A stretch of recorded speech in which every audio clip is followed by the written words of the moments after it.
Well, it's wonderful to be here. My husband, you probably wonder why I brought him along, and he's sitting there, is with all the treatments I've been to, and I have a big chunk of my brain missing, the left temporal lobe, which involves speaking. And then with my pituitary, it's just hard. I have lots of words. I have a hard time understanding people. So it's wonderful. I look at him. He knows what word I'm trying to say, or if I have a hard time, usually. I might be trying to say a word, and I only have the first letter. And I look at him, he'll give me the word. So I've just got a lot I want to say, but who knows where this is going to go. So forgive me, I might go all over the place. But I do have just a lot of hard times, like I'm blind up here. So it's from my eyes straining. With the damage to some of the nerves in my brain, my eyes are straining. I'll get double vision, which can lead to a seizure. Again, I've got basically no memory. I'm about 0. And so if I'm trying to say something and I can't get it, I turn to him and he gives a story for me. So I just wanted to start out with is how it happened with me. And I know everybody in this room, you may not have brain cancer, but everybody here has gone through hard times. Physically, there's all kinds of things, but everybody goes through hard time. And so I'll start mine, though. It started out with a headache, a really, really bad headache, indescribable. Again, went to the doctor like I've heard to others, and what'd they do? Go home, it's a headache. So I went home, but 2 weeks later, it was such a bad headache, it felt like my brain was going to explode. All I could do was shake like this. So finally I went to the emergency room again, and they gave me a CAT scan, and they said, there's a big mass in there. You need to have surgery right now. So I went to Oregon Health Science, and went into brain surgery. So when I came out, they said, you have a cancer in your brain. It's a tumor about the size of an acorn. And so I had to go into surgery. They took it out. It was in my left temporal lobe, which again has to do with language, memory, so many things. So when it was removed, and they told me it was a grade 4 cancer called a glioblastoma. Most people die within a year. It's like Senator Kennedy, who he was diagnosed and he died within a year. Now McCain is fighting it, and there's a high probability that he will die within a year. And that's what I was told when I was first diagnosed. And my boys were only 1 and 3. My husband and I had been married 10 years, but I couldn't imagine. All I worried about was my boys going to remember me? How's my husband going to handle it, working with 2 little boys with them? So I was overwhelmed, and I didn't really know what to do next. And my doctor starts talking to me about the standard treatment, surgery, which I had, radiation and chemotherapy. So I researched, looking into it, and the chemotherapy they offered me was only going to add 3 months to my year. But the chemo was so bad that it wouldn't even be worth living with it. So I decided no chemo. And I decided to go ahead and take radiation because they basically said that the radiation would destroy my brain, but 10 years from now. So they said, don't worry about it, you're going to be dead by then. So I went ahead the radiation, but again, I was devastated. I didn't even know where to what to do. So I started looking into myself. You've heard from other people, the doctors will give you standard treatments. That's it. Don't even look at anything else. And I know that a lot of people just go through radiation, surgery, chemotherapy, and they go home, listen to the doctors, and a lot of them pass out based on the statistics. So I love the saying, you are what you think you are. So I would tell myself over and over and over, I'm healthy, I'm happy, I'm going to survive, and it just seems my body's believing it. Now it's 17 years out, further than any doctor. It's definitely way longer than any doctor would think I would be able to do. But I've been through 6 brain surgery where they go into your brain. Then I had another kind of surgery called the gamma knife surgery, where they give you more radiation, and then I had another kind of surgery where they went up into my sinuses to take a biopsy in my pituitary. So I actually now have cancer in my brain and cancer in my pituitary. So I had to go through radiation on that. It's basically killed my pituitary. It doesn't exist anymore. And I didn't realize how important your pituitary is until I didn't have one. So your thyroid the pituitary controls the thyroid. So my thyroid is pretty much dead and can't function either. But going back, when I was diagnosed, I was working full-time as a wildlife biologist. My husband and our salaries were about the same. I decided I'm not going to work anymore. Mentally, I couldn't very well, but also my boys, I would never leave them alone ever again. So when I quit my job, our income was cut in half. So we sold our house and bought a smaller one that was worth about half of that. And we were learning how to work around it. I was determined to survive, and we did everything we could to plan it out so I could survive. But man, it takes a lot. It's a big job, as you know, to go against cancer, to fight. So many, since I've been living this long, nobody lives this long, especially after going through as many surgery. I've had 7 reoccurrences. Most people who have my kind of cancer, after their first reoccurrence, they pass away. Some of them might make it through 2. Nobody has been through 7 reoccurrences. The doctors don't even get it. The genetic doctors don't even know what's going on. So now I'm going to UCSF, and I've got the neurosurgeons, the neuro-oncologists, the radiation. I've got genetic people. I've got a big team of people that are fascinated with me. So now they are getting together and talking about it, what's going on. But pretty much, I had my first reoccurrence 4 years after I was diagnosed. So at that time, I did decide to take chemo. After the surgery, I decided to take the chemo because it was a new mild kind. It wouldn't even lose my hair. It would just mostly fatigue, and I'd feel nauseous, but it was pretty mild. So then I lasted 2 years and then had another reoccurrence, went through surgery again, and then I went back on that kind of chemo, which pretty mild. I did races on running, mountain biking, all different kinds, cross-country skiing. So I was really healthy even though I was on chemotherapy. So I put those goals, thinking if I could do this and I hit the finish line, hey, I'm alive and I'm doing good. And I really think attitude plays a really big part. So I don't even know where I'm going, but I survived.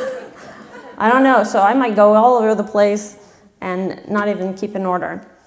But because I've lasted this long, people have heard about me from all over the world. I have written a book. I have made 3 videos that are on YouTube. I have a web page that people get onto. If you get on and you write surviving brain cancer, mine is the first thing that comes on. So people from all over the world that are wanting to survive this, they find me.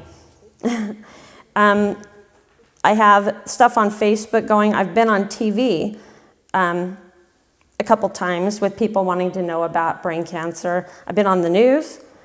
I've been on radio things. People put me in magazines. Anyway, people from all over the world is learning, Cheryl, the 17-year survivor. So I get people's questions all the time, and they want to know, what are you doing? And I found out, like I've heard from other people here, that you can't hear just what the doctors say. They're only going to give you, I think cancer, it takes maybe the standard treatments, but I think it needs to take a lot more than just that. So I got on the internet. Of course, I started reading everything I could about it.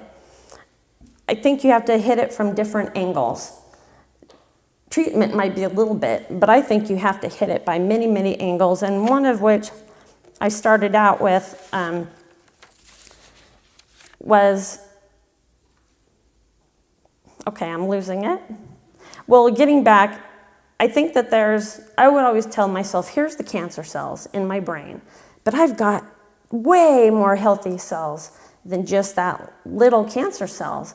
So I decided I'm going to do everything I can to boost, get healthy, my normal cells. I would tell myself, we're going to take you out. It's a war, and we're winning. So I decided I was going to take more of a natural approach. I wanted to boost my system. So I began working with a nutrition, however you say that, Nutritionalist. in Ashland, but now I'm working with one in Utah who specializes in brain cancer. And I began taking a bunch of supplements because I didn't want to take more chemotherapy. After all the surgeries I've had, there's always, when I'm done, here are the chemotherapies you could take. I'm like, no, the quality of life is so low. I want to be here for my family. And my little boys growing up, I didn't want to be in bed suffering. So I was trying to find out what supplements I could take that would boost my system, that would help fight cancer, but that would make me healthier. So just an example, two of the things I did, like she was saying about reducing inflammation, which is a key thing, well, especially in a brain. If you got much inflammation, they have to dig into your brain to let the inflammation out. So I started taking a handful of boswellia, omega-3, quercetin, curcumin, and resveratrol, all of which reduce your inflammation. And most people get, like you were saying, a really high of the inflammation. It's the C-reactive protein. And because of all the stuff I'm taking, I am down at 0.02, which is really, really low, which is really good for fighting cancer. Another thing I try to do is keep the copper down. Copper, your body needs copper to grow new veins that would feed the tumor. So I take supplements like, I'm not even going to say it right. Molybdenum? Yeah, what you said. And zinc. Anyway, I take supplements to lower copper. And so again, it's helping. It's amazing that my tumor, even though it is growing back, when it comes back, it's like the size of a pea. Most people, it can grow within a month. I mean, it can grow huge. So the fact that they found mine, each time it kept back, is pretty small. The doctors would think, whatever you're doing, keep doing it. So they don't question me. They don't put me down for doing it. They're going, whatever you're doing, don't stop. But I can't really tell the doctors what supplements would you recommend. They're like, I don't know. You talk to them. It's just, they don't know. But at least my neuro-oncologist is not discouraging me. Like I said, he just says, do what you're doing. Another thing I take for radiation damage is grapeseed extract.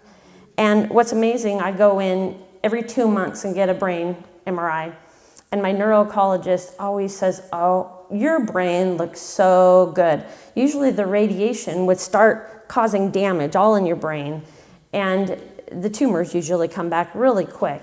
So the fact he's looking at my MRI, he keeps telling me, wow, it's like you don't even see radiation damage. I have sun in my left temporal lobe. Like I get these little micro hemorrhages off and on in the left side, and they're like mini strokes. And when I get that for a couple weeks after that, I'm out of it. It's like my brain shut down, but I always recover from it. And a lot, I think, is because all the supplements and things I'm doing. Beyond, well, really since 2009, I have been on no treatments other than surgery, no chemo, no nothing. I've only been taking the supplements, and I do other things too. Again, trying to hit it from other angles. There is research that shows the cancer cells can mutate. So if a certain chemo or certain thing is working, they will mutate and learn how to work around it. So what I've learned, at least what I'm trying to do, is stay on one thing for a while, then try another one, then try another one. There's some I stay on all the time that reduce the inflammation in the copper. But I keep trying so many different things, and I'm hoping it keeps the cancer just not knowing what to do. And so it seems to be working. I've also, people here talked about diet. There's a lot of research shows that cancer cells metabolize glucose, which is sugar, 15 times faster than your normal cells, your healthy cells. So eating sugar, carbohydrates, is like feeding the cancer cells. So I've tried to keep my blood glucose low by trying not to eat food that have high glucose, sugar, but also like white bread. I tried to eat whole wheat bread. Instead of eating white rice, I try to eat brown rice. So I try to eat more healthy in a way that will keep my blood glucose down, but then I also eat organic. I try not to eat anything with any preservatives, any additives, all kinds of things. And so I try to eat organic, and what's wonderful is my husband is a hunter. So he brings home trout, salmon, elk, deer, all kinds of stuff. Sometimes. So we have 2 freezers. They're usually always full with organic, healthy stuff. So, and as a wildlife biologist, in terms of the supplements, they pretty much, most of them come from natural plants and things out in wildlife. And as a wildlife biologist, he's a wildlife biologist too. So we both, we see wildlife are pretty healthy from eating nature, the plants, organic other animals. And so that's when I decided to go organic and eat more natural things, not processed. Again, I try to hit it from different angles.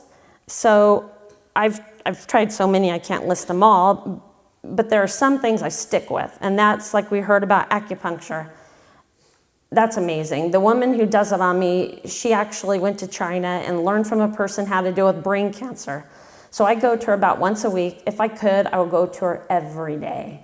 And I don't know if it's helping with brain cancer, but I tell you, the second she puts one needle in, and she puts many, I guess she says I get used to it, so my body recognizes it or something, but as soon as the first needle goes in, it's like, oh. And even if it was for relaxing, the second they're in there, I feel like so relaxed, I often fall asleep. She leaves them in for a half an hour. And when I wake up, it's like I go home floating on a cloud. I feel so good, and the rest of the day, I am so relaxed. Like I said, I'd do it every day if I could afford it. Other things, my memory again is so bad, I will not remember anybody's names or what really they said, other than I know that somebody up here was talking about exercise. I know everybody that came up here, I loved what they said, but I don't remember the name or really what they said, other than I really liked them. But when I get home, he'll remember all of it. So that'll be good. But I also exercise.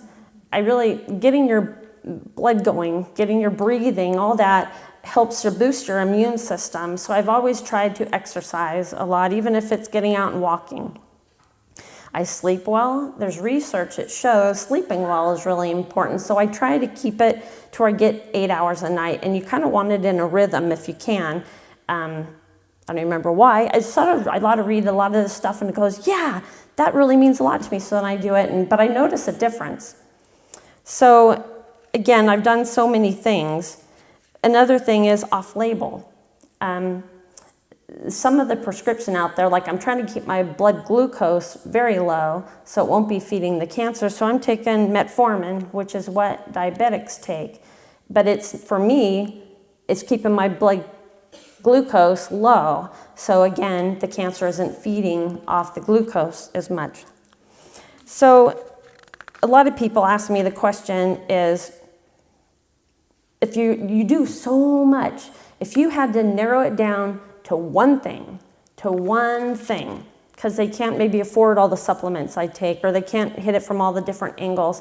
And when I really think about if I had to give everything up and keep one, I haven't even mentioned this yet, but what gives me the most peace, that gives me hope, that gives me, I think, better healing than any supplement medicine I could take is God. And I get so emotional about it, but I never ever could have made it this long. I would have curled up, given up, read the statistics, and I would have said, I'm dying in a year. But I've given it completely over to God, I pray, what you want me to take or don't take, I'll do it. But it is that it took my fear away. It took my anxieties, how to predict the future, what is going to happen. I'm not kidding. If I had to keep one thing and give all the rest away, I would give all that up if I had God in my hands. And I know he's there. It's not like I question, is he there for me? I know he's there for me, and I know he is the healer of my heart, my health. It's just amazing. And I see it as a win-win. People ask me, how do you have these smiles all the time? Why are you so happy when you're going through what you are? And I just say, it's God. And everybody just goes, okay. They don't argue with me. I talk to people all over the world. The only place that I haven't talked to is, I don't think I've talked to anybody in Russia. But I have in China, Japanese, all over Europe.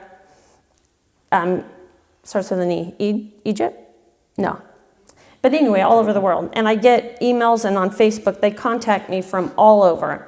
There's Muslims, there's Buddhists, there's every religion you can think. And it comes down to hope. And I've never had any arguments about that. I even have Muslim people come in and give me hugs when I was in Sacramento. And they realize, why is she smiling? Why is she so happy? How can she be? And when I say it's God, I think it gets them thinking. I'm not making it up. And so for me, it's Jesus Christ. And I give over everything to him. And in terms of hope, well, first I want to go back to, in terms of hope, I think there's a lot of things that are temporary out there. Going to a good movie, reading a good book, going on a vacation, but the hope, that's temporary. There's an end to it. But through Jesus Christ, for me, it's eternal. I know that I'm going to be with God for eternity. There's never going to be an end. I'm not going to go to an end. So there's a few verses out of the Bible that I would love to read that, man, if I'm having a hard time and I need hope, I'll read these. Psalms 62:5.